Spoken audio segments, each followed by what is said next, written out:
Bienvenidos y bienvenidas a una nueva edición más de Charlamos sobre Educación. Hoy tenemos aquí el placer y la compañía, vamos a charlar un ratito sobre educación y muchas otras cuestiones, con María José. Ella es maestra de infantil con ni más ni menos que 23 años a su espalda en este negocio llamado Educación Natural, nacida en Melilla, aunque lleva más de media vida como hija adoptiva en esta tierra que a mí también me gusta mucho, que es Málaga. María José, bienvenida, buenas tardes, ¿cómo estás? ¿Cómo te encuentras? Buenas tardes, pues bien, en primer lugar agradecerte que hayas pensado en mí y nada, muy nerviosa porque nunca he hecho nada parecido y bueno, pues espero no defraudar. Poquito a poquito vamos a ir rompiendo el hielo, como te decía, estas son charlas muy orgánicas, aunque tengo ya aquí algunas preguntillas, al final vamos a hablar de nuestra experiencia, de educación, desde un punto de vista personal, reflexivo, etcétera. Así que bueno, si sigue un poquito el canal María José, siempre comienzo con esta pregunta tipo, que hago a todas las personas que pasan por este canal, y es la siguiente. María José, bajo tu punto de vista, ¿qué cualidades o competencias crees que debe tener un buen profesional de la enseñanza? Bueno, pues en realidad muchas, todas las que queramos ponerle, ¿no? Pero yo las resumo básicamente en tres. La primera es, bueno, no en ese orden tampoco necesariamente, pero bueno, la primera, pues conocimiento de la materia que tiene que impartir y dominio de ese conocimiento, además de las habilidades para poder transmitirlo. Esa sería una de ellas. La segunda, pues sería también, bajo mi punto de vista, profesionalidad. O sea, ser responsable con las obligaciones que le demanda su trabajo y bueno, pues cumplir con esas demandas de la mejor forma posible. Y bueno, también pues humanidad sería la tercera, porque no debemos de olvidar que el material que tenemos entre manos, que son nuestros alumnos, pues es un material muy sensible. Y dentro pues de la humanidad cabe todo, ¿no? Pues la empatía, el cariño, la dedicación con la que se les debe de tratar y el cuidado, porque son, al fin y al cabo, son muy frágiles. Son personas que están moldeándose y nuestra influencia pues es fundamental a esas edades. Entonces hay que andar con mucho cuidado. Esas serían básicamente las tres. Cada una de ellas engloba, por supuesto, muchas más, pero así en forma de resumen, a grosso modo, pues serían esas tres para mí. Coincide mucho al final también con lo que pienso yo y muchas de las personas que vienen por aquí. Y hago hincapié sobre todo en el tema de la humanidad y en el hecho de la ejemplaridad. Fíjate que hasta, no, pues tú lo sabes perfectamente, ¿no? Hasta el más mínimo detalle que muchas veces pasamos desapercibido, pueden tener en los niños un impacto que dices, wow, no pensaba que esto iba, digamos, a afectarnos, a llamar tanto la atención, ¿no? Cualquier cosa, por muy pequeña que sea. Y luego el hecho de comunicar, cómo comunicamos, cómo tratamos al alumnado, cómo lo escuchamos, cómo resolvemos esas numerosas circunstancias a resolver que al final se dan en el día a día en un aula. A mí eso me parece que son cualidades también o competencias que cualquier persona que se dedique, en este caso, a la enseñanza o al final todos los trabajos que yo creo que tienen relación de cara al público, pero especialmente cuando hablamos de pequeñajos, ese aspecto, bajo mi punto de vista, se hace absolutamente fundamental. Tener esa sensibilidad de poder detectar ciertos problemas, porque los vemos a ellos, pero muchas veces el ritmo que llevamos nos impide no ver el porqué de determinadas conductas o determinadas estados de ánimo en el alumno, o por qué actúa de una manera o de otra, y muchas veces tienen detrás problemas bastante graves que bajo mi punto de vista tenemos que tener esa sensibilidad de poder detectarlo y poder intervenir y ayudar en la medida de lo posible. Muchas veces no es posible por las circunstancias que nos rodean, pero intentarlo como mínimo. Desde luego que sí. Fíjate que ahora, la semana pasada estuve en la Facultad de Ciencias del Deporte y hablábamos sobre la evaluación formativa. Y dentro de los aspectos a valorar, hablaba de la observación sistemática a través de una guía de observación. y les pregunté qué otros aspectos podían valorar y casi todos eran relacionados con temas actitudinales, esfuerzo, motivación, participación. Y yo les hacía reflexionar sobre todo cómo evalúan, ¿no? Cómo mide el esfuerzo, cómo mide la motivación. Es algo que realmente es muy abstracto y que puede incluso variar a lo largo de una propia sesión. Y que si simplemente y llanamente cogemos la observación que a priori es objetivo, no es decir, si alguien está parado, es decir, vale, ahora, ¿por qué está parado? El hecho de profundizar más, ¿a qué se debe ese tipo de conducta, ese tipo de comportamiento? ¿Y cómo podemos comprobarlo? De muchas maneras, pero una de ellas, desde luego, es preguntando, ¿no? Intentando acercarte a esa persona y decir, oye, ¿qué ocurre? ¿Qué te pasa? ¿Hay algo? Cuéntame. Y creo que ese aspecto, como tú también decías, me parece, vamos, fundamental, absolutamente. María José, hablando de educación, sé que esta pregunta es muy compleja. Igualmente, sé que no tiene una respuesta única, pero quería hacértela del mismo modo. ¿Cuál crees que es la finalidad de la educación? ¿La que yo creo o la que actualmente persigue? Buena distinción. Si quieres empezamos por la que tú crees y luego por la que tenemos en la actualidad. Bueno, yo creo que en esto coincidimos todos, ¿no? Que la finalidad de la educación pues debería ser la de formar a personas de una manera integral, dotándolas pues de conocimientos, de valores, de habilidades que le permitan ser personas críticas y personas útiles y válidas para la sociedad.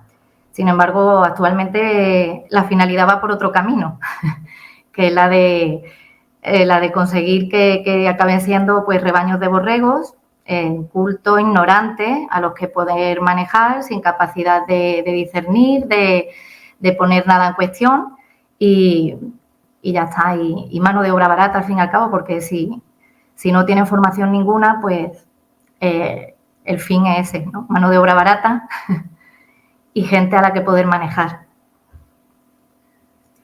A mí este aspecto, y además también, como hace poco, como dije, estuve ahí en la facultad, una de las cosas, aparte de abordar concretamente el contenido, que era la evaluación, uno de mis mayores objetivos, María José, era primero captar la atención y en segundo lugar reflexionar y cuestionarse incluso lo que yo estaba diciendo. No dar las cosas por válida a la primera. Si creemos sobre algo que damos por válido, no simplemente guiarnos por nuestro instinto. También intentar contrastar la información con otras fuentes o con estudios que tengan esa solidez, esa rigurosidad, a sabiendas, tened en cuenta que no todos los estudios son igual de rigurosos, que incluso un mismo estudio te habla de un contexto determinado, no puede ser extrapolable al tuyo, pero que sí, en cierto modo, tengamos esa capacidad para compartir esas opiniones, experiencias o creencias con otras personas para realmente forjarnos un criterio lo más sólido posible y, por ende, mejorar la probabilidad a la hora de tomar determinadas decisiones. Exacto, es que todo eso también se consigue y es algo que están reduciendo al máximo, que son los contenidos, los conocimientos están quedando relegados a un plano que no importa, o sea, y para mí es que lo fundamental es, pues básicamente eso, el conocimiento. Y a partir de ahí, otros aspectos, como estamos hablando de los valores, que son también muy importantes para una sociedad ordenada y una sociedad en condiciones, como decimos aquí, y sin embargo, pues no va por ese camino la cosa. A mí una cosa, fíjate, yo acabo hace poco de terminar mi grado de educación primaria. He estado 6 meses como maestro en práctica de educación física y escucho y leo mucho. También estoy metiéndome, obviamente, me estoy empapando ahora con la oposición, todo lo que es el marco legislativo. Y esto que tú señalas en relación a los contenidos, aunque la ley te ponga determinadas cuestiones, y te pregunto por curiosidad, porque yo también, en cierto modo, vamos a decir que soy algo rebelde. Es decir, si yo veo que hay algo que no se adapta a mi contexto, a ver, yo no te digo que no vaya a hacerle caso a la ley, pero yo tomaré determinadas estrategias para realmente fomentar esas situaciones de aprendizaje, no como, llámalo como quieras, pero realmente para transmitirle ese conocimiento y dentro de la medida de lo posible que ese alumnado realmente tenga ese derecho a un aprendizaje de calidad integral. ¿Hasta qué punto, en tu caso, cómo gestiona esa situación? Es decir, a pesar de que hay un marco, o sea, no es complejo, ¿no? O sea, no es sencillo, mejor dicho.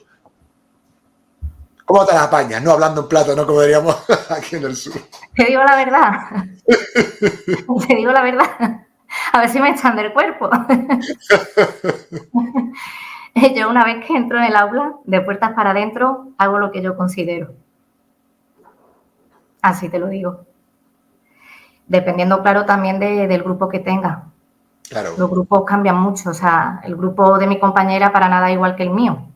Entonces, lo que yo pueda llevar a cabo con mi grupo, a lo mejor mi compañera no lo puede llevar a cabo con el suyo. O sea, siempre partiendo de lo que tengo, pues intento siempre ir al máximo. Siempre lo que me permitan ellos, claro, y el ritmo que ellos vayan imponiendo. Claro, esto es algo que ya hemos hablado, el contexto, al final, el grupo que tengas, o sea, tienes que adaptarte en cierto modo, pero está claro que aunque te adaptes, siempre el objetivo es que ese alumnado tenga la posibilidad de acceder al mayor número posible de conocimiento, ¿no? Independientemente en el estado inicial en que se encuentre. Esto te lo digo también porque siempre hago, sin querer, es de efecto profesional, María José, como he estado tantos años entrando a baloncesto, yo, por ejemplo, cuando entrenaba en categorías pequeñinas, te hablo de minibásquet, 8, 9 añitos, a lo mejor había jugadoras que partiendo de un nivel inicial, vamos a decir, más bajo, y había otras que pues, a nivel físico estaban más desarrolladas, a nivel técnico-táctico. Sin embargo, en el transcurso de los años, muchas de esas niñas que a lo mejor partían de, como digo, de un, digamos, nivel inicial más bajo. Despuntada. Pero claro, ¿pero por qué? También porque el nivel de exigencia no lo bajaba. Es decir, lo ajustaba, obviamente, a esas, pero yo no lo bajaba. Intentaba sacar el máximo potencial. Y esto es lo complicado, que esto muchas veces nos ponemos a hablar. Para mí esto es la clave, María José. O sea, esto es como un director de orquesta, esto es a golpe de bisturí, ¿sabes? Sabes cómo sacarlo mejor, para acá, cómo adapto esta actividad, este ejercicio, para que se pueda adaptar, para engancharla. Pero al final, si quitamos la exigencia, la bajamos a niveles mínimos, no solo quizá lo estamos engañando a ellos, sino es que también nos estamos engañando a nosotros mismos. Por lo tanto, yo creo que ese aspecto, y también es una cuestión muy personal que comparto contigo y con quienes nos estén escuchando, y la gente me conoce también aquí en Granada, intento llevarlo a cabo. Siempre del cariño, motivando, sacando lo mejor, escuchando. Quitar una cosa no quita la otra. Es que a veces la gente, yo creo que cuando escuchamos palabras como exigencia o... se relaciona con algo negativo. ¿A que sí? Ahí tiene ese componente todo lo contrario.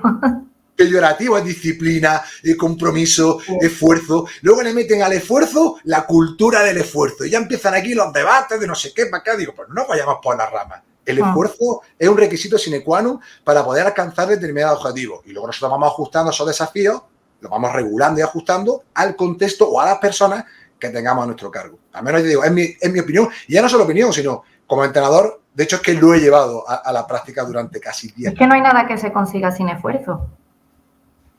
Todo requiere esfuerzo.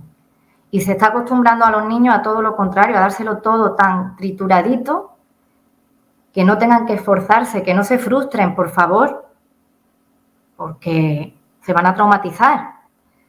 Y le estamos haciendo un flaco favor, porque es que el futuro que les espera, la vida no lo van a tratar igual.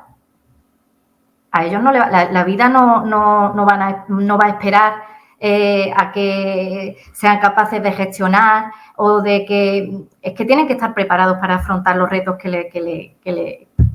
les vayan llegando. A nivel laboral, a nivel personal, a todos los niveles. Pero nos empeñamos en que... Es lo que veo, ¿no? Con la nueva ley, que se tiende a igualar por abajo. Todo lo contrario a lo que tú decías, que tú mantenías el nivel de exigencia. No por tener o por partir esa persona de un nivel más bajo bajabas el listón. Todo lo contrario, hacía que se esforzaran para llegar al nivel. Y eso es todo lo contrario a lo que ocurre con la nueva ley tan bonita que tenemos.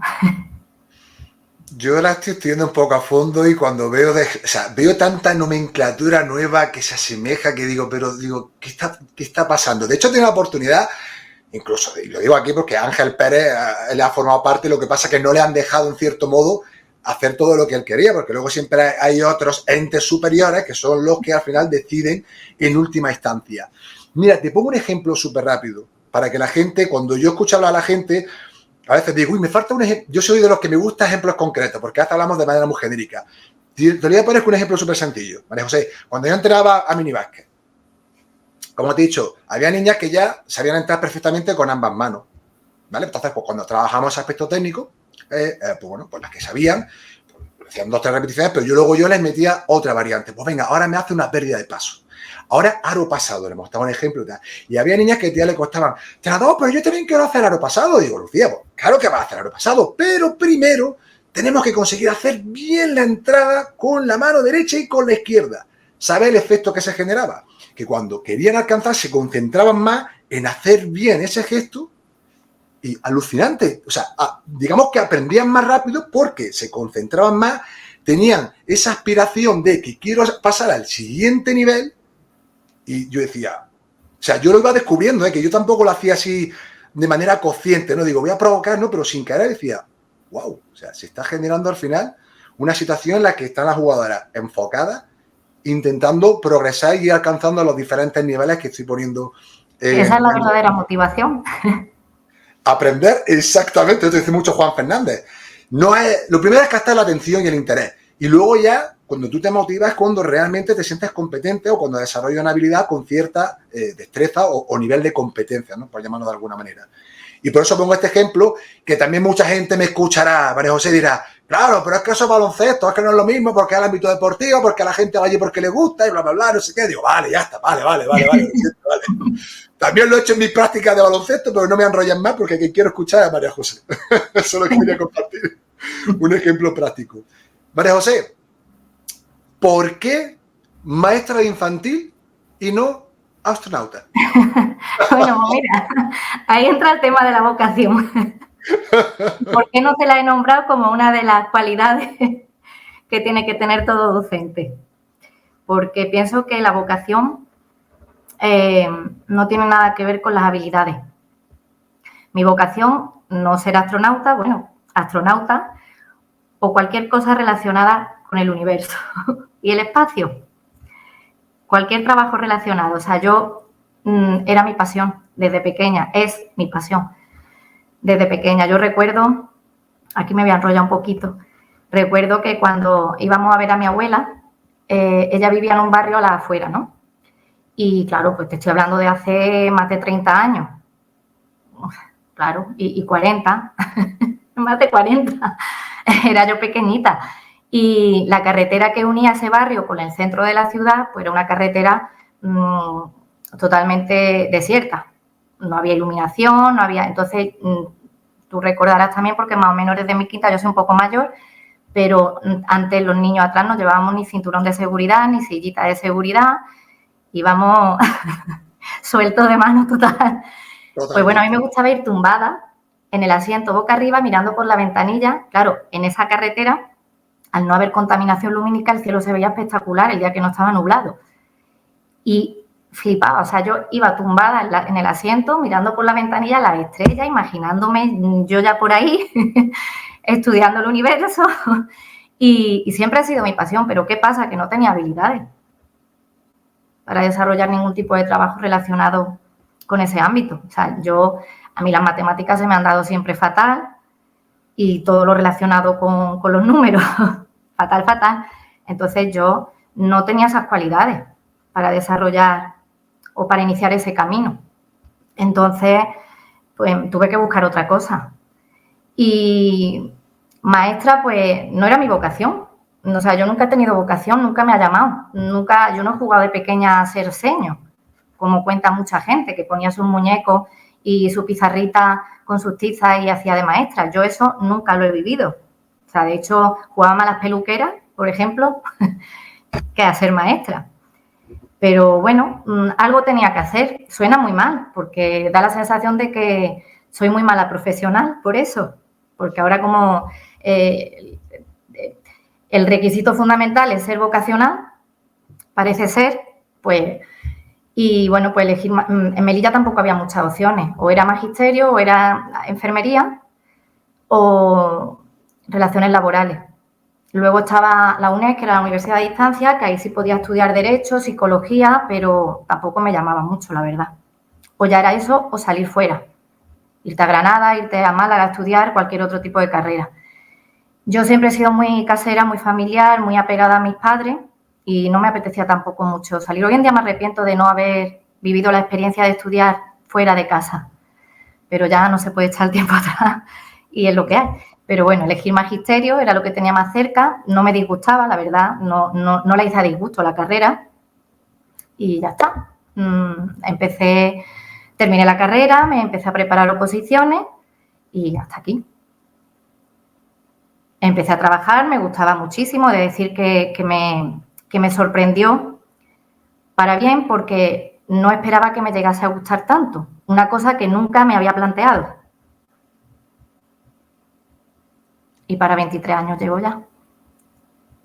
Justo te iba a decir, digo, fíjate, claro, cuando hablamos de vocación, claro, es que la vocación igualmente, ¿qué es vocación? Es algo como muy abstracto, ¿no? Que parece que nace como de algo, no sé, espiritual o que cuando... A ver, yo no discuto que si alguien tiene vocación sobre algo es fantástico, pero esto se lo escuchaba a Víctor Cooper, aunque habrá gente que también está más o menos de acuerdo, yo siempre me quedo con aquellas cuestiones que me llaman la atención. O sea, no hay nada más peligroso que ver a un tonto motivado, ¿no? O sea, es decir, tú puedes tener vocación muy algo, pero luego tú tienes que analizarte y ver realmente cómo Sí, desarrollar. vale, sí, tiene habilidades y las cualidades necesarias, pero yo es que para temas de espaciales no tenía ninguna, nada más que la pasión que sentía, pero ya está. Y esto pues, para mí la docencia no ha sido nunca vocacional, pero sí creo que tengo las habilidades para llevarla a cabo. Entonces, creo que la vocación en este sentido sobra. Que la tienes y tienes habilidades, pues mucho mejor. Pero yo no la tengo y eso no me ha impedido ejercerla y creo que lo he hecho muy bien hasta ahora. Ya, ahora estoy más quemada que la pipa a un indio, pero bueno, eso es, creo que nos pasa mucho. Eso te iba a decir que al final es que desgasta muchísimo. O sea, Muchísimo. yo te hablo como entrenador y fíjate que en mi caso era... Bueno, es verdad que hubo una época que se me fue la olla, que estaba entre equipos y estaba casi todos los días. Y es verdad que ahí sí salí. Pero aún así suelen ser 3 días a la semana, hora y media, y luego los partidos los fines de semana. O sea que la carga es mucho menor. Es verdad que luego llega a tu casa, igual que vosotros. O sea, pero claro, esto es una cuestión, además lo hablaba con Erika Saich el otro día sobre los riesgos psicosociales, los estresores en la docencia. Y claro, es que son muchas las cuestiones, no solamente ya atender al alumnado, familia, claustro, o sea, que hay una serie de elementos que al final, y te lo decía fuera de cámara, ¿no? Que incluso yo en mi propia experiencia laboral he estado más o menos a gusto, no tanto por el trabajo en sí, sino por las personas, ¿no? El grupo humano que en ese momento estuviésemos trabajando en ese contexto determinado. Incluso me planteaba el otro día de la necesidad de que yo incluso creo que no lo sé, esto lo digo así a lo loco, no, tampoco es algo que se suelto aquí a bote pronto. La necesidad de hacer como paradas, cada a lo mejor 4 o 5 años, pides una excedencia de, no sé, tío, Yo, 4 o ojalá. 5, ¿no? Ese es como para volver a refrescar, coger energía y volver nuevamente a la faena. Pero cuando estás durante tantos años así, me imagino en tu caso, 23 años, te has tragado todos los cambios legislativos. Demasiado. Me Pero imagino, necesario. o sea, yo también hacer cuando... Claro, aunque yo tenga 43, claro, ya acabo de terminar ahora mismo. Pero bueno, ahora de estudiar y todos los que lleváis tantísimos años como tú, digo, ostras, un cambio y otro, al final eso hace mella. O sea, el que más o el que menos, eso acaba erosionando en cierto modo, ¿no? Vuestra ilusión, vuestra gana, etcétera. Y te lo digo porque incluso en las prácticas lo hablaba con, me acuerdo con de hecho era una maestra de infantil también, que los recreos pues nos ponía a hablar y me decía precisamente que estaba hasta el toto, con tanto cambio que no sé qué, que estaba ya hasta arriba. Si es que eso no es tanto estar quemado por desempeñar una actividad durante tantos años o durante tanto tiempo, como los cambios que se están produciendo. Ay, mi hija que acaba de llegar. ¿Qué pasó? Hola, ¿qué tal? Buenas tardes. Sí, buenas tardes, que te están saludando. Ah, no escuchaba. Hola. No, como te decía, que no es estar quemado por haber desempeñado la misma actividad durante tanto tiempo, sino como los cambios que han ido habiendo durante todos estos años y que han sido cambios que han ido, o sea, que ha sido para ir a peor, nunca mejor. Yeah. Entonces te encuentras pues con la impotencia de no poder desempeñar tu trabajo como quisieras porque no tienes los medios, porque no tienes el apoyo y luego pues eso, lo que estamos hablando, los cambios de leyes que tiran por tierra todo el trabajo que has hecho durante unos años ya no sirve, ahora tienes que volver a cambiar, esa burocracia interminable que no se lee nadie. Y si se la lee alguna vez el inspector cuando viene a vernos es para decir que está mal hecha y que la tienes que repetir. Y te entra ganas de tirarte por la ventana. En fin, son muchas cosas. El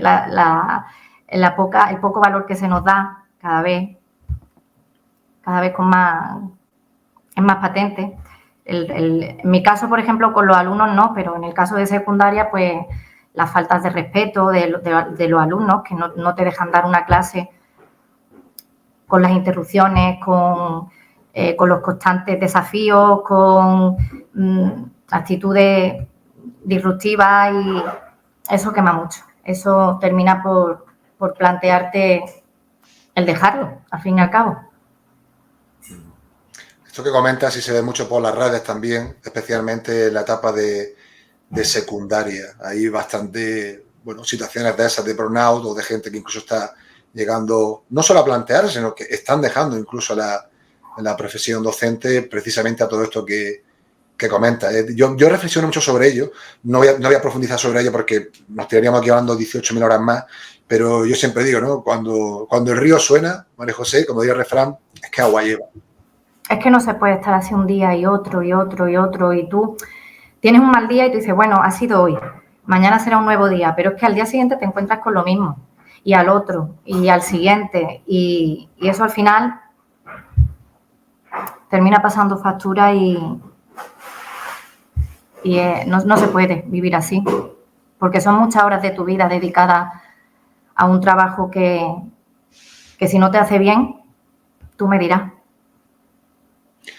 Y en ocasiones creo que la gente también, y esto que voy a decir es una descripción, no le voy a meter juicio de valor.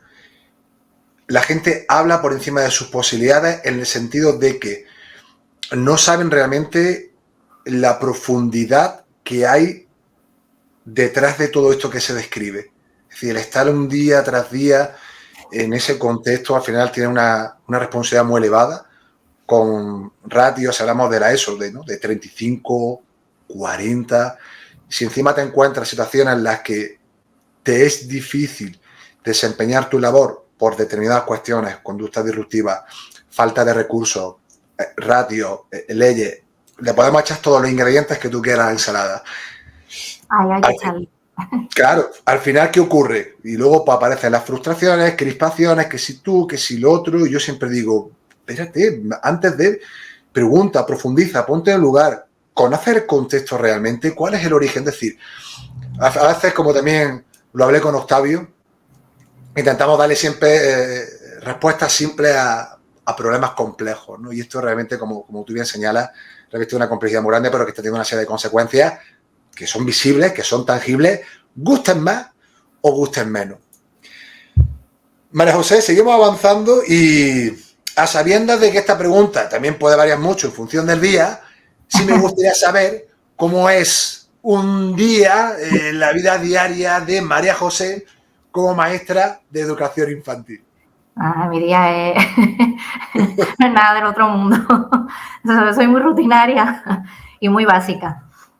Nada, pues como cualquier persona me suena el despertador y mientras lo apago maldigo en silencio para mis adentros, el no ser millonaria. Y mientras maldigo y maldigo, pues me aseo, sigo maldiciendo por tener que quitarme el pijama, sobre todo en invierno, y tener que vestirme. Y ya, pues bueno, cuando estoy lista, pues bajo, desayuno, ya sorbo a sorbo, con cada sorbito del café ya me voy reponiendo un poco más. Y mi bocadillo, eso sí, no lo perdono nunca antes de salir de casa, si no, no soy persona. El bocadillo no lo perdono. Y bueno, pues luego llego al cole relativamente temprano porque me gusta estar un ratito de charla con los compañeros para empezar un poquito más el día más relajada. Nos reímos, contamos anécdotas, chistes. Siempre intentamos hablar de cosas positivas en la sala de profesores por la mañana. Evitamos los problemas, ni hay que ver este niño ayer lo que me hizo, o lo que me dejó de hacer, o el padre de tal, o siempre cosas positivas. Y me gusta llegar muy pronto. Además, de hecho, yo vivo como a 10 minutos a pie del colegio. Sin embargo, me levanto a las 7 menos cuarto todas las mañanas. Me gusta arreglarme con tranquilidad. Soy también muy presumida. No me gusta verme de cualquier manera. Tengo que ir arreglada. Porque es que lo considero muy importante, porque sobre todo para el ánimo, el tú mirarte al espejo y verte bien, pues eso quiera que no te levanta el ánimo. No es lo mismo que verte demacrada, con mala cara, sobre todo si has pasado mala noche. Entonces, eso lo cuido mucho. Y me gusta levantarme tempranito y sobre todo para eso, para llegar pronto al cole y estar ese ratito, unos 20 minutitos antes de que suene la sirena, con los compañeros. No están todos, evidentemente, porque siempre está el que llega justo sonando la sirena, pero con los que somos habituales en coincidir en esa hora, pues echamos nuestro ratico de charla. Y la verdad es que el día que no lo he hecho por cualquier circunstancia, porque no me ha dado tiempo, porque ha habido algo que me lo ha impedido, lo echo de menos. No empiezo la mañana igual. Es una tontería, pero es verdad que no la he hecho, no la empiezo con el mismo ánimo ni de la misma manera. Y luego, pues nada, puerta cerrada, entro en mi aula y a bregar con la fiera. Hay días mejores, días peores, días que están locos perdidos, que no hay manera, no hay estrategia que los apacigüe, y días en los que trabajar es un camino de rosa, que se da estupendamente y viene rodado. Y luego, pues por las tardes, pues dependiendo. Hay tardes que voy al gimnasio, tardes de burocracia, pues soy coordinadora también de infantil y siempre tengo algunas que rellenar. Y ya está, que no son días muy... Son días muy normales. Soy muy básica y aburrida. No, pues yo no creo, fíjate, a mí algo que has dicho que me gusta mucho son dos cuestiones. Una de ellas es tus hábitos. Yo creo que el hecho de generar y establecer nuestros propios hábitos nos da calma, nos da cierta estabilidad y orden, sobre todo, en nuestro día a día. Y luego la parte que decías de presumida. Para mí, yo también soy honesto, para mí cuidar tu imagen personal es muy importante, pero ya no solamente para uno mismo, sino también para tu público. ¿Entiendes? El público, las personas que son el alumnado, familia, compañeros, es decir, el cuidar, tener bueno, en este caso, ese autocuidado, me parece una señal que, bueno, en cierto modo, transmite, nunca mejor dicho, una buena imagen, que no solamente va más allá de la imagen superficial. Esto es como el ejercicio físico, no el que hace, no, sino al final ese hábito que te genera, pues, a nivel cognitivo, autoestima, un montón de beneficios que van más allá de lo superficial. Por lo tanto, para mí, es que a veces yo creo que lo básico, perdóneme, para mí es lo excepcional a día de hoy, o sea, en muchas ocasiones, ¿sabes? Con tanto ruido, con tanta celeridad, cuando yo veo eso digo, wow, pero si esto es increíble. Y ya está, pues eso. Por las tardes, pues gimnasio cuando toca, cuando no, alguna serie si tengo tiempo de estar tranquila y no tengo algo que rellenar, ningún acta que completar, y ya hasta los fines de semana sí me descoco un poco más. Salgo, en fin, siempre cae alguna cena o alguna comida. Soy más de salidita al mediodía. Mediodía, tardeo, más que la noche. La noche ya me pesa. Eso Pero con la siempre edad, creo, intento ¿no? jugar algún plan, como te he dicho antes fuera de cámara, en petit comité, con mi gente cercana, con los de siempre, que es con quien realmente estoy a gusto. Con la gente que está, como decíamos antes, que poco tu zona de confort, que estás cómoda. Y luego esto creo que también es habitual ya cuando vamos sumando cada vez más años, ¿no? Que ya la noche ya empezamos, ¿sabes? Eso ya, A mí me sienta muy mal. Luego nos pasa, yo creo al que a mismo día todos. estoy hecha un vendo. No soy persona. No, prefiero el día. Sí, sí, todo igual. Y ya si te cedes un poquito y te veo en confianza, ya tarda en recuperar. Estás 3 días ya en coma, Totalmente. hecho visto. Digo, bueno, pero ¿qué ha pasado? ¿En qué hemos quedado? ¿Quién me ha visto y quién me ve? Madre Sí, mía. sí. Para arrastre, vaya.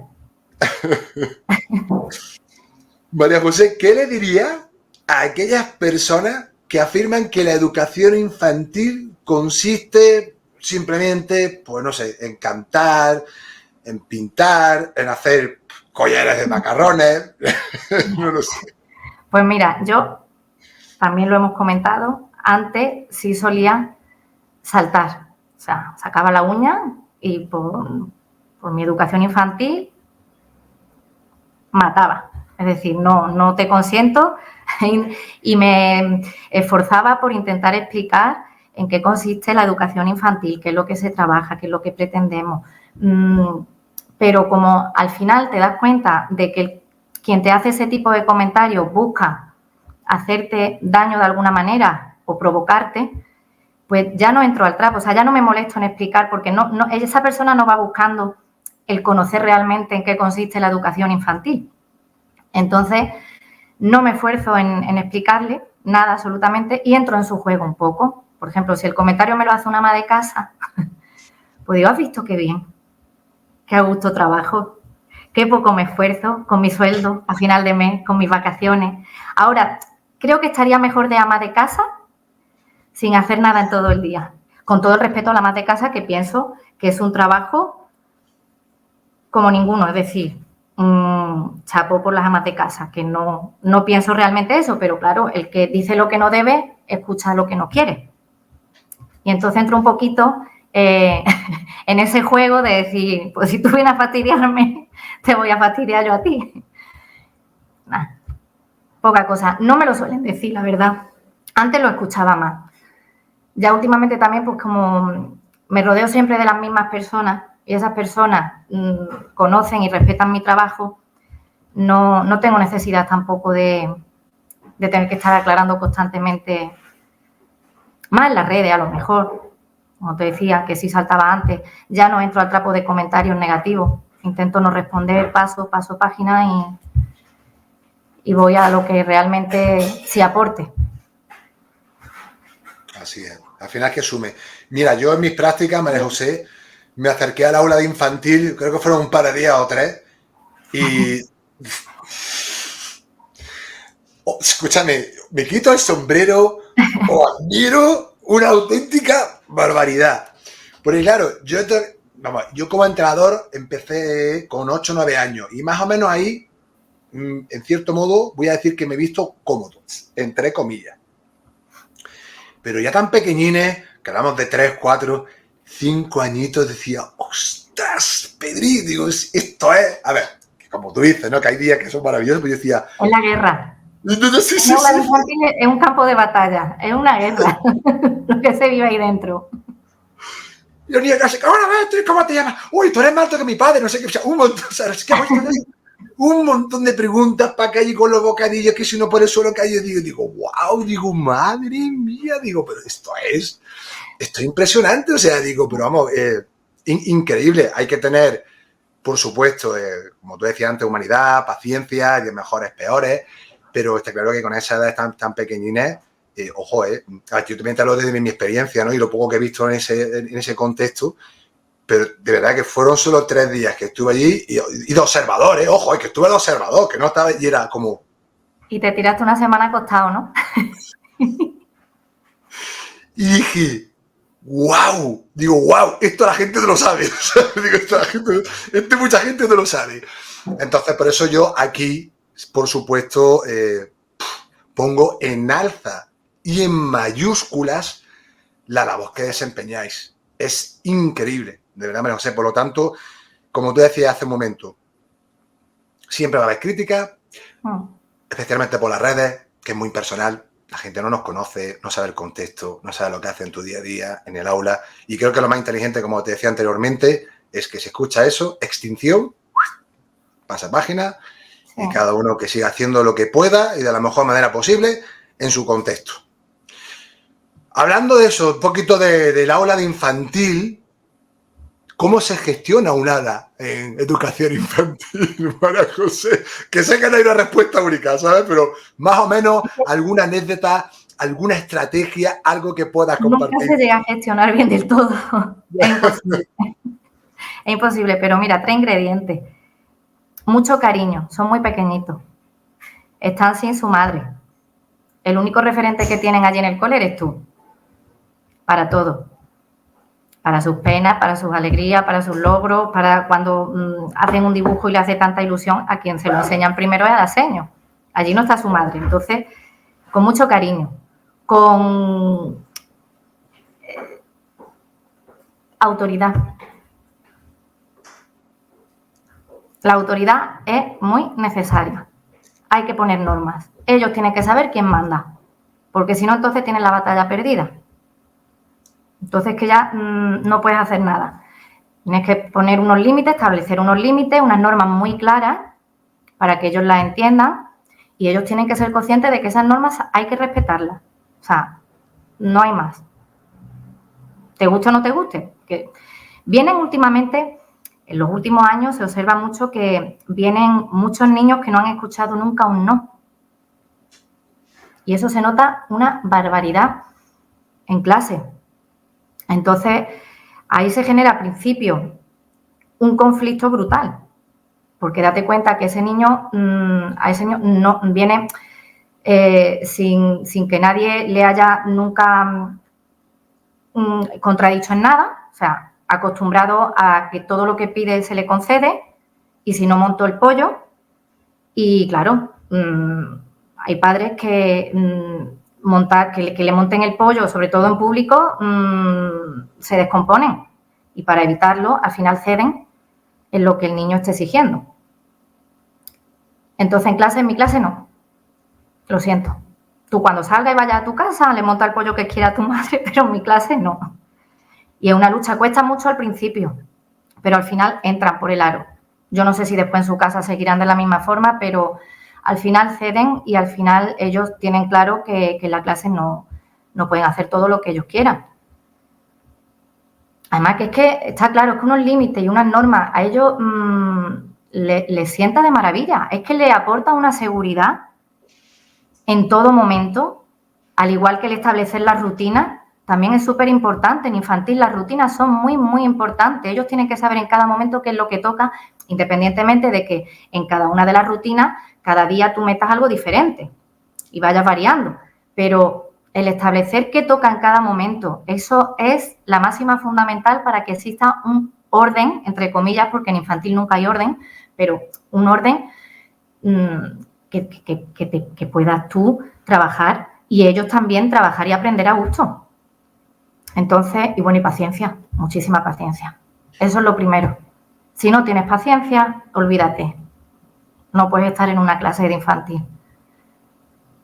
Y ya está. Son los 3 ingredientes que yo veo así más necesarios. Luego ya, como te decía al principio, le puedes meter de todo, ¿no? Ya, pero con esos 3, ya tú puedes más o menos sobrevivir en infantil. Yo coincido mucho contigo, porque, insisto nuevamente, en mi experiencia como entrenador, una de las cuestiones, bajo mi punto de vista, más importantes, era precisamente generar ese clima o esa gestión del aula y cómo se lleva a cabo eso. Está claro que no hay una receta mágica que tú digas, haces esto y te va a funcionar el 100% de las situaciones, en cualquier grupo, contexto, etc.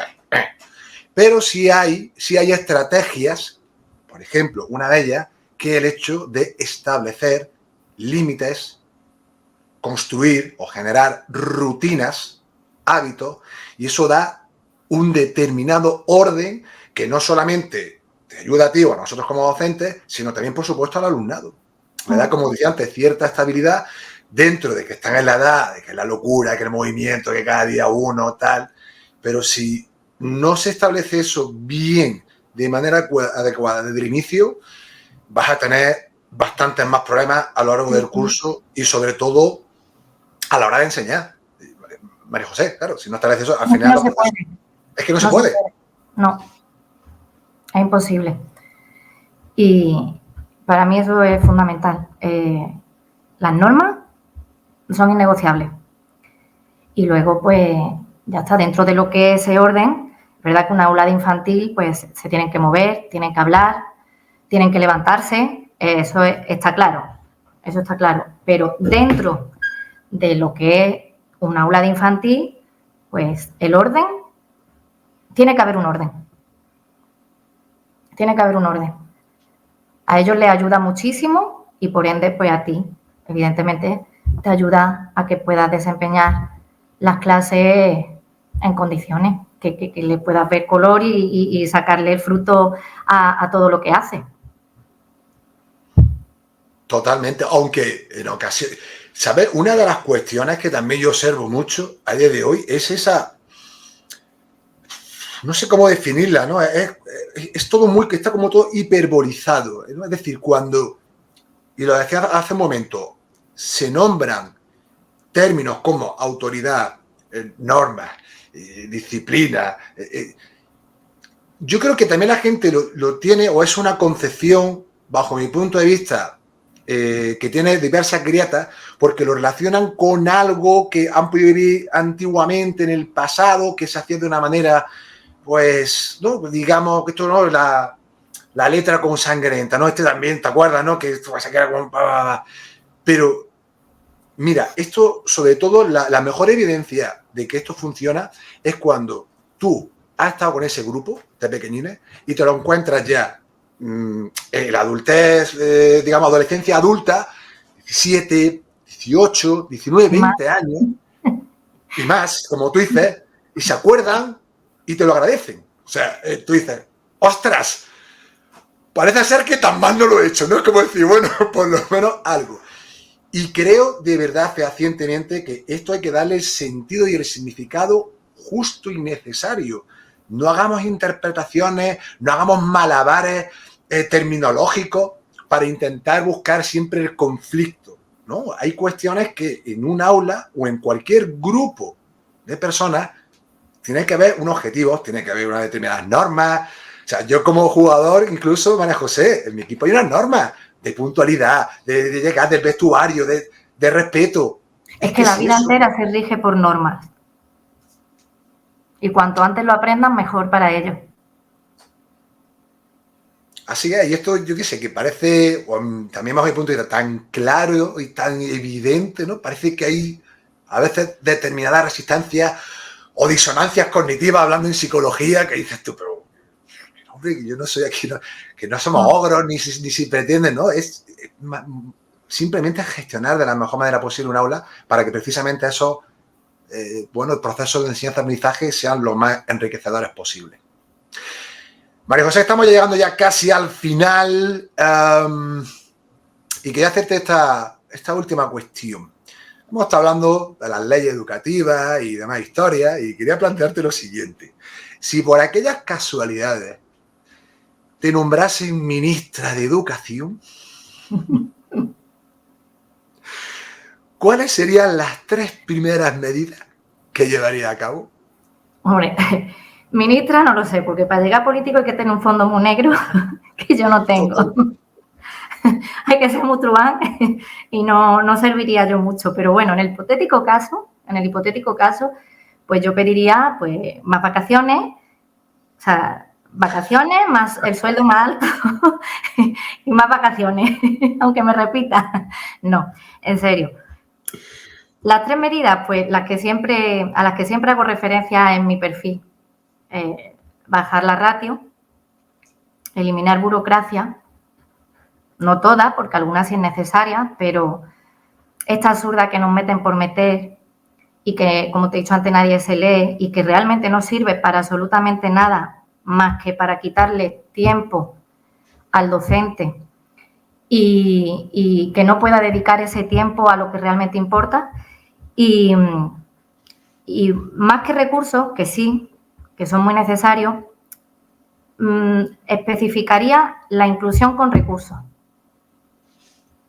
Hacen falta recursos en general. No cubren bajas, tardan mucho en cubrirlas. Los materiales, la infraestructura de los centros que da pena. Pero yo básicamente me centraría en la inclusión. La inclusión está muy bien, pero siempre y cuando sea real. Tú no puedes pretender, como estamos, te hablo por ejemplo de infantil, que es lo que yo veo que tengo más cercano y más a mano, porque en infantil tiene todo cabida, todo. O sea, tú te encuentras una clase con 25 niños que a una edad tan demandante ya son muchos niños y más que últimamente vienen todavía, vienen cada vez peor. O sea, no, con la sobreprotección que reciben en casa, vienen, suena feo, pero los convierten en inútiles. O sea, no saben ni bajarse el pantalón para ir al baño, tienes que ir con ellos a bajárselo. Y no es normal que en una clase de infantil de 3 años, por ejemplo, que ya nos quitaron el periodo de adaptación, que entran del tirón 25 niños llorando y tienes que agarrarte, como digo yo, a la puerta para que no se escapen, llorando, que te faltan manos para atender niños porque tú quisieras cogerlos a todos en brazos y consolarlos. Y es que es imposible, o sea, imposible.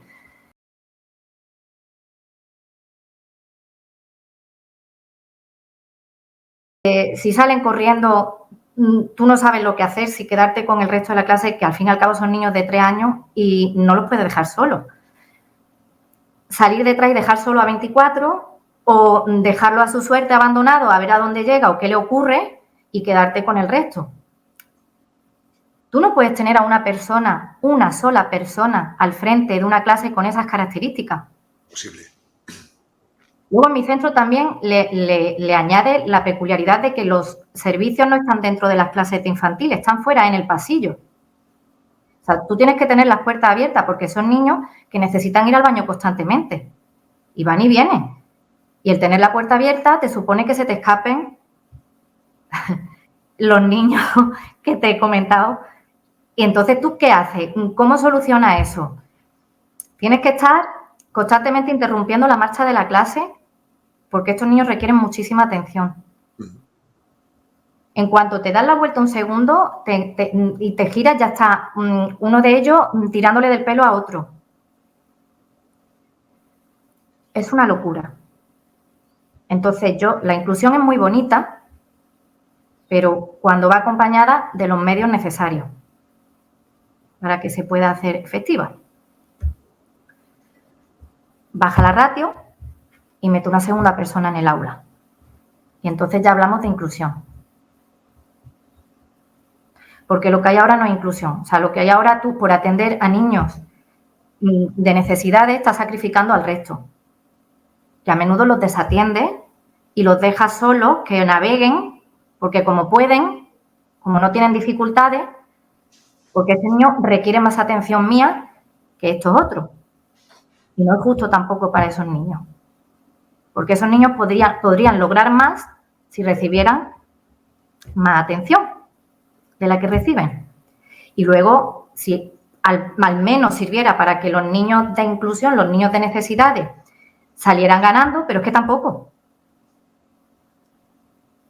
Porque el resto, aunque también demandan, entonces no le das tampoco esa atención al 100% que necesitan. No están atendidos como deben. La realidad es esa. Por mucho que una quiera, es imposible llegar a todos. Y te vas frustrada. Y te vas sintiéndote fatal. Y te vas comiéndote la cabeza y estás toda la tarde dándole vuelta a ver al otro día de qué forma puedes hacerlo mejor. Y llegas al otro día y otro día igual que el anterior. Y lloras y entras en un bucle de ansiedad porque quieres llegar a todo y no puedes. Y te sientes mal docente porque no puedes darle lo que quisieras darle, lo que se merecen. No puedes. Y al final, pues, te tienes que plantear, tienes que aprender o tienes que hacer ahí un esfuerzo tremendo por comprender la situación, que es lo que tienes y que no puedes hacer más y que no es tu culpa. Pero cuando eres una persona, yo por lo menos me considero una persona demasiado responsable, no debería ser tan responsable, es muy difícil. Y como te decía, en infantil todo tiene cabida. Luego, estos niños, al final de la etapa, se les revisa el dictamen de escolarización y la mayoría va a un aula ordinaria, a un aula específica. Y en primaria no llegan a primaria, a estar en un aula ordinaria. Van al aula específica. Pero tú has estado 3 años rompiéndote en 1000 por tal de sacarlos adelante. Y no estoy en contra de la inclusión para nada. Y no me estorban. No quiero que parezca que es que yo no quiero esos niños con esas necesidades en mi aula, para nada. Pero quiero que estén y que puedan estar atendidos en condiciones. Ellos y nosotros. De hecho, tu mensaje es muy claro. Es claro, es realista y coherente. Y esto es muy sencillo. La complejidad de un aula ya de por sí es tremenda. Si a ello le unes la propia responsabilidad o nivel de implicación, que eso le pasa a mucha gente, me siento muy identificado contigo. Con los años, verdad, que he ido gestionándolo y autorregulándolo, porque antes me sobreponía y era frustración, era estrés. Hace poco también en Twitter pues, veía a un compañero de educación física que estaba frustrado porque la clase habían tenido malas experiencias en educación física, a una parte pequeña de su alumnado, ya se estaba fustigando. Si a ello le unes que haya determinadas, focos con una mayor necesidad de tener que aportarles atención. A ver, tú y yo no somos buenos en matemáticas. Ya, yo también lo digo. No somos buenos, pero llegamos hasta un mínimo, hasta un mínimo. Sabemos que una sola persona, para atender a esa cantidad de alumnos, a mí las matemáticas aquí, María José, me vas a perdonar, no me salen. Y podemos ser muy buenos haciendo malabares, hablando de educación física, podemos ser muy buenos haciendo malabares, que hay momentos que dices, ¿dónde están las pelotas? Que me pierdo, ya me he perdido, ¿dónde puedo? No. O que se te caen todos al suelo directamente. Por eso te ponía esta analogía. Y es una realidad, de verdad, que cada uno ya, yo creo que ha sido exquisitamente clara y diáfana. Esto no es que estoy en contra, es que me molesta. No, al contrario, lo que te molesta es que no haya recursos, es que te veas sola y desamparada para atender realmente a todas esas personas. Y eso es lo que a una persona, en este caso, a los profesionales como tú, le generan esa situación de frustración, de ansiedad, ya de desidia, de quemazón. O sea, ahí le puedes meter, en fin, muchas sensaciones, sentimientos, emociones que al final no gana nadie. Entonces es muy bonito, el papel lo soporta todo, el papel es maravilloso, si luego lo leen, pero luego la realidad hay que ser contento y decir, no, mire usted, señora, que esto es lo que hay aquí, que no le podemos pedir pera al olmo. Y que ya cada uno lo interprete y se ponga como se ponga, da igual. Aquí la esencia de este mensaje es que te preocupa esa situación. Y de ahí a que creo que los ha explicado perfectamente, describiendo esa realidad que o se pone en medio recursos y demás, o mala pinta tiene esto, María José, ¿no? Ya para terminar, ¿eres optimista? ¿Eres pesimista? ¿Eres neutra? No, yo ahora mismo soy muy pesimista. Esto va peor. Yo no le veo pinta de que mejore.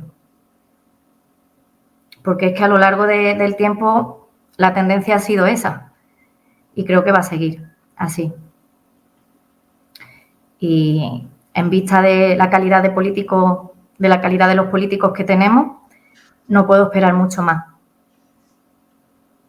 Es triste, pero es así. Y luego, como somos un gremio que no nos movilizamos, que estamos acomodados, que pensamos que los derechos los tenemos consolidados de sobra, y no es así, porque para nada. Se han perdido muchas cosas.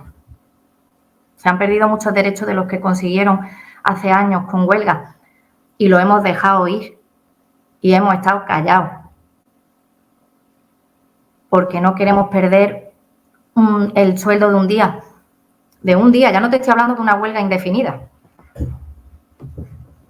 Que a todos nos duele el bolsillo. Pero es que está muy bien quejarse, pero no hago nada porque este verano me quiero ir de viaje. Por ejemplo, o es que tengo una hipoteca. ¿Tú sabes lo que se conseguiría con un mes los colegios cerrados? Te digo, tú vas al banco, pides un préstamo de 3.000 euros. Con esos 3.000 euros echas ese mes que vas a estar parado. Luego ya el otro mes, ya en ese mes ya seguro que se consigue algo. Tú echas abajo ese mes con los 3.000 euros que has pedido de préstamo y luego ya empiezas a pagarlo poquito a poco. No se piden préstamos para coche, para viajes, para... Sería una opción. Pero ahora tú moviliza a toda la gente. Es cierto que ahora mismo la situación no es muy halagüeña. Yo te iba a decir optimista. A ver, optimista no es pensar que las cosas van a cambiar por sí solas. Yo creo mucho en la responsabilidad individual para luego unirla a la colectividad. Es decir, que cada uno dentro de nuestro contexto, de nuestro entorno, intenta aportar su granito de arena, ¿no? Yo a veces pienso, ¿no? Digo, el día que no esté aquí, ¿sabes? Mi epitafio, que pongan, hice lo que pude. O sea, y no porque antes me fustigaba mucho, María José. Entonces yo digo, hay cosas que he aceptado que están más a mi control y otras que no dependen de mí. Entonces, ¿qué procuro? Dedicar mi atención, mi energía y mi fuerza a donde realmente yo puedo intervenir. En otros aspectos, ¿qué es? Perder tiempo, es quemarme, es gastar energía innecesaria. Es mi opinión, es lo que hago y lo que me ha enseñado la vida a día de hoy. Yo no sé si en un futuro, porque yo siempre digo que me gusta mejorar, me gusta aprender, y si tengo que en un momento dado cambiar ciertas conductas, yo soy una persona súper abierta. Pero a día de hoy es lo que pienso y lo que llevo a cabo. No solo lo digo, o sea, lo hago. O sea que está muy bien quejarse, yo siempre lo digo, está fantástico, pero si detrás de una queja no hay una acción donde haya una serie de criterios unificados y un objetivo claro y bien definido, vamos a estar siempre soltando, venga, uno por aquí, el otro, yo creo que esto es mejor, pim, pum, pam, y al final, en fin, toda la pesca ya que se muere de la cuerda. Le estamos sacando las castañas del fuego constantemente a la administración y como no nos quejamos, pues aprieto tuerca un poquito. Como no se quejan, otra vuelta. Y venga, tragar. Otra vuelta. Y así vamos. En fin, eso es lo que hay. Bueno, hemos hecho aquí una sucinta descripción de la realidad. Y María José, ha sido un placer. Ya hemos llegado aquí al final de la charla, horita y poco. Y además, como te decía, también ahora mis cabezas las tengo que ir a presentar un proyecto aquí a la Universidad de Granada. Está muy a gusto, me ha encantado escucharte. De verdad, María José, te agradezco muchísimo. De verdad que hayas aceptado la invitación, que te hayas atrevido aquí a charlar conmigo. No sabes ni el trabajo que me ha costado. Por eso te lo agradezco, te he visto sensacional, te lo digo de verdad, me encanta escucharte, me parece una persona con una mentalidad muy coherente, describe lo que ves realmente sin ningún tipo de tapujo y sobre todo demuestra esa implicación, esa preocupación, como decía, realmente por intentar mejorar las cosas dentro de tu contexto y bueno, también aquí os recomiendo que la sigáis por Twitter porque me parece que tiene una cuenta súper salerosa. Yo me parto contigo, María, yo de verdad que me parto. También a veces dejas puntillas muy buenas y típicas. Pero yo, perdón, yo es que me troncho cada vez que, porque yo tampoco es que me meta mucho, pero cada vez que veo y me salta, digo, algún GIF, alguna comparación con no sé qué. Y para mí el sentido del humor es tan sanador, es tan necesario, es tan saludable, que cuando veo ese tipo de tweet, es como una bolsa de aire fresco, ¿sabes? Y yo digo, wow, qué maravilla. Así que os recomiendo que la sigáis. De todas formas, dejaré aquí la información en la caja de descripción para aquellas personas que queráis seguir a María José. Y nada más, María José, te dejo aquí este minutillo para decir lo que te apetezca. Nada, simplemente darte las gracias por haberme dado esta oportunidad de salir un poco de mi zona de confort, que nunca me atrevo. Y bueno, pues he dado el primer paso, he hecho mi primer pinito contigo. Así que te lo agradezco, yo también he estado muy cómoda a pesar de los nervios. Y nada, que encantada de haber estado este ratito contigo. Ha sido un placer, de verdad, María José. Y nada más, como siempre digo, a todas aquellas personas que hayáis estado ahí una semana más detrás de la pantalla, muchísimas gracias por vuestra atención y si así lo desean, nos vemos en una nueva edición más de Charlamos sobre Educación. María José, abrazo fuerte y seguimos en contacto. Venga, gracias. Chao. Adiós.